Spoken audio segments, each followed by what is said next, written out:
Artisti dhe ndikimi i tij në trashëgiminë kulturore dhe arkitektonike është tema një cikli të workshopeve që po organizohet në ambientet e Galerisë së Arteve. I ftuar në këtë aktivitet për të referuar temën me titull Peizazhi kulturor dhe arkitektura vernakulare e Krajës ishte arkitekti Korap Kraja. Prezantimi ka për qëllim që të definoj peizazhin kulturor, arkitekturën vernakulare, pra arkitekturën burimore e cila ka lindur nga populli, është shfrytzuar nga ata, është përdorur dhe janë bërë, si të thuhet, arritje të elementeve, qofshin ato prurje nga Shkodra, qofshin ato ndikime të drejt për drejta nga populli, ato quajten si të tilla si ndërtime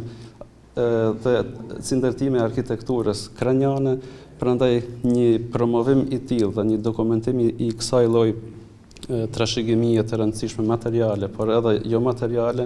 mendoj që është i rëndësishëm edhe me kohën, por edhe si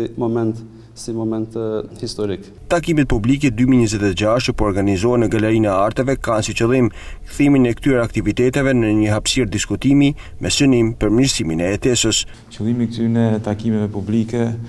është shndrimi i hapësirës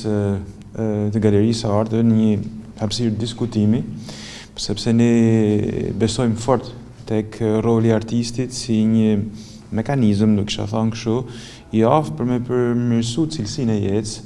qoftë edhe përmes ndërhyrjes me veprën e tij, po qoftë edhe përmes vënies në jetë të mendimeve që hidhen dhe analizave që bëhen.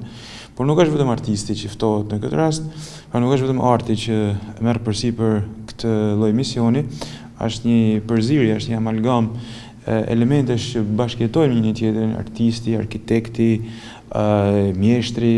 zanatçia, zejtaria, pra letërsia, universitetet, shkollat, pra